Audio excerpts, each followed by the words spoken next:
भास्कर भाई on air हो गया।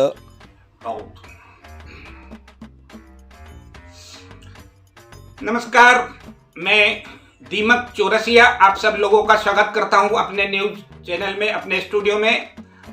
जैसा कि आप लोग जानते हैं कि भारतवर्ष में 5 राज्यों में चुनाव होने वाले हैं और उन 5 राज्यों में जो चुनाव होने वाले हैं उनकी तैयारियां पार्टियां किस तरह से कर रही हैं, उनके नेता किस तरह से कर रहे हैं, इसकी पूरी छानबीन पूरी बात करेंगे आज के हमारे कार्यक्रम मुक्कालात में। हमारे मुक्कालात में आज 2 आदिवासी नेता नहीं, अंतरराष्ट्रीय नेता, 2 राष्ट्रीय नेता हमारे स्टूडियो में मौजूद हैं। आज हम उनसे बात करेंगे। तो सबसे पहले जो हमारे पूर्व राष्ट्रीय अध्यक्ष रहे हैं श्री अजीत शाह जी, घर के मंत्री अजीत शाह जी, आपका हमारे स्टूडियो में बहुत बहुत स्वागत है। नमस्कार, आपका भी बहुत बहुत शुक्रिया हमको यहाँ आमंत्रित करने के लिए। और हमारे दूसरे नेता हैं हमारे प्रदेश के मुख्यमंत्री जोगी जी। जोगी जी, आपका भी मैं स्टूडियो की ओर से बहुत बहुत स्वागत करता हूं। नमस्कार, मैं आपके स्टूडियो के माध्यम से अपनी प्रदेश की जनता को नमन करते हुए आपके अभिवादन को स्वीकार करता हूं। तो पहला सवाल मेरा राष्ट्रीय उपाध्यक्ष अजीत शाह जी से है। पूर्व राष्ट्रीय उपाध्यक्ष जी, आप पूर्व राष्ट्रीय उपाध्यक्ष अजीत शाह जी से है। अजीत शाह जी, आप किन मुद्दों को लेकर जनता के बीच में जाएंगे?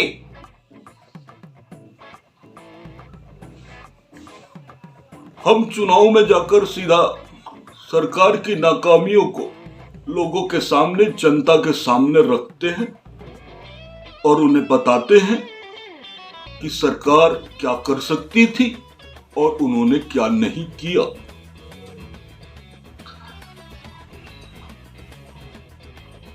अजीत शाह जी, इस जगह मैं आपको टोकना चाहूंगा, चूंकि 5 साल आपकी ही सरकार थी इस राज्य में। आप क्या मुद्दे लेकर जाएंगे जनता के बीच में, कृपया खुलासा करें। तो फिर हम विपक्ष के बारे में लोगों को बताते हैं कि 5 साल तक किस तरह निष्क्रिय होकर विपक्ष बैठा रहा। सरकार विकास के कार्य करती रही, सरकार विकास के कार्य करती रहेगी और विपक्ष सिर्फ अपनी नाकामियों को लेकर सरकार पर उलुल जुलुल सवाल खड़े अजीत शाह जी, मेरा आपसे अगला सवाल यह है कि अगर आप सरकार में आते हैं तो क्या करेंगे? क्या करेंगे इस बार आप नया? क्या करेंगे प्रदेश के लिए? कृपया बताएं। हजारों हजार दिए हमारी सरकार ने जलाए। अगर हमारी सरकार पुनः आती है तो हर साल दियों में बढ़ोतरी होगी और हजारों लाखों दिए, खुशियों के दिए जनताओं के घरों में, नदियों के किनारे जलाए जाएंगे और उत्तर प्रदेश की दिवाली पूरे विश्व में नंबर 1 पर आएगी। हम इतने दिए जलाएंगे। 5 सालों से आप जनता के बीच में थे। 5 सालों से आपकी सरकार थी, केंद्र में आपकी सरकार थी। क्या किया आपने जनता के लिए? क्या किया? जोगी दिया, सांसद से मुख्यमंत्री बना दिया। उत्तर प्रदेश के बेरोजगार लोगों को, युवाओं को, कुछ को धर्म की रक्षा के लिए तो कुछ को गोरक्षक बनाकर हमने एक तरीके से रोजगार दिया। बड़ी संख्या में कार्यकर्ता आज धर्म रक्षक और गोरक्षक बनकर उत्तर प्रदेश के विकास में हाथ से हाथ मिलाकर विकास की इस लड़ी को आगे बढ़ा रहे हैं। मैं उन्हें साधुवाद देना चाहता हूं। हमारे साथ दूसरे बड़े नेता राज्य के मुख्यमंत्री जोगी जी भी मौजूद हैं। हम उनसे सवाल पूछना चाहेंगे। जोगी जी, आपकी सरकार ने 5 साल में रहते हुए क्या विकास के कार्य किए हैं, कृपया बताएं। देखिए, हम धर्म की बात करते हैं और धर्म के साथ कर्म पर अपना विश्वास रखते हैं, और धर्म और कर्म दोनों को मिलाने के बाद जब जो कार्य होता है उसे विकास कहते हैं। हमारे पुराने ग्रंथों में हमारे महापुरुषों ने भी यही कहा है, धर्म का साथ मत छोड़िए और कर्म किए जाइए तो विकास अपने आप होता रहेगा, जैसा कि हमारी सरकार उत्तर प्रदेश में कर रही है। चूंकि मैं एक सन्यासी आदमी हूँ, इसलिए मैं धर्म कर्म को ज़्यादा जानता हूँ, इसीलिए मैं धर्म और कर्म को एक साथ मिश्रित कर विकास की नई गंगा बहाने जा रहा हूँ, और जो कि उत्तर प्रदेश में पिछले 5 सालों से बह रही है, आप सब लोगों ने देखी है। देखिए योगी जी, मैं आपको बता देना चाहता हूँ, विकास जो है वो एक राष्ट्रीय मुद्दा है और आप केवल यूपी के मुद्दों पर ही अपना ध्यान केंद्रित रखिए। देखो, गौ माता हमारी माता है और हमने गौ रक्षा के लिए जब से उत्तर प्रदेश में हमारी सरकार बनी है, हमने उत्तर प्रदेश में गौ माता के लिए वो हर एक कार्य किया है। हमने राज्य स्तर से लेकर ब्लॉक स्तर तक गौ रक्षकों का पूरा एक दल बना दिया है, जो गौ रक्षा के लिए, गौ माताओं की चिकित्सा के लिए, सारे उनकी दवाओं के लिए सारे इंतजाम किए हुए हैं। गाय हमारी माता है, ये हमारा राष्ट्रीय मुद्दा है।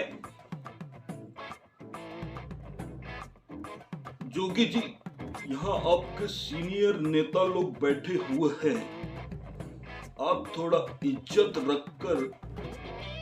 रखें और थोड़ा राष्ट्रीय मुद्दों को छोड़कर उत्तर प्रदेश की ही बातें करें। कृपया करके आप ही बता दें पूर्व राष्ट्रीय अध्यक्ष महोदय की मुझे क्या बोलना चाहिए। देखिए योगी जी, आप कश्मीर पे बात कर सकते हैं, आप धारा 370 पर बात कर सकते हैं, आप गुजरात मॉडल को लेकर बात कर सकते हैं। बातें करने के लिए बहुत है, आप कीजिए, बताइए कश्मीर में क्या हो रहा है, गुजरात मॉडल आप किस तरह उत्तर प्रदेश को बनाएंगे। हमारी सरकार ने जो कश्मीर में धारा 377 हटाकर समूचे भारत के लिए जो कश्मीर के द्वार खोले हैं, वो अपने आप में प्रासंगिक है, सराहनीय कार्य है। कश्मीर में जो पहले हो रहा था हमारे धर्म के खिलाफ गलत प्रचार, दुष्प्रचार, अनाचार, दुराचार, जो भी हो रहा था, उन सबको रोकने के लिए हमारी केंद्र सरकार ने जो प्रयास किए हैं, जो सफल प्रयास किए हैं, उनमें जो सफलता पाई है वह आप लोगों ने देखी है। कश्मीर में हमारे जवान, हमारा किसान, हमारे किसान का बेटा जवान बनकर कश्मीर में सीने पर गोली खा रहा है। कश्मीर हमारा अभिन्न अंग है और ये सब पीओके के इशारे पर, पाकिस्तान के इशारे पर, जो भाईजान अब्बाजान इस देश में बैठकर करते हैं, इन लोगों के इशारों पर जो कश्मीर में हो रहा है उसे हम कदापि नहीं होने देंगे। अगर आप हमको वोट देकर हमारी प्रदेश में जोगी जी, मैं आपको यहाँ रोकना चाहूंगा। उत्तर प्रदेश का किसान आज भी कहीं ना कहीं आपसे नाराज है, ऐसा सूत्र बताते। हमारे सूत्रों के अनुसार उत्तर प्रदेश का नाराज है किसान। आपसे क्यों नाराज है? उत्तर प्रदेश का किसान क्यों नाराज है?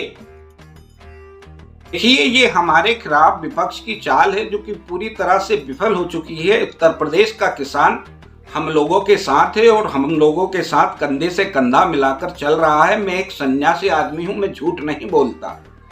मैं आपको बता दूं, हमने उत्तर प्रदेश के किसानों के लिए बहुत सारे कार्य किए हैं, जिसमें कि नोएडा में हम एक फिल्म सिटी बनाने जा रहे हैं, जिसमें कृषि प्रधान फिल्में बनेंगी और उन कृषि प्रधान फिल्मों को देखकर यूपी की जनता के अंदर कृषि के क्षेत्र में कार्य करने की जागरूकता आएगी, उनका मनोबल बढ़ेगा और उस मनोबल के आधार पर हमारे कृषि का क्षेत्र बढ़ेगा, कृषि के कार्य बढ़ेंगे।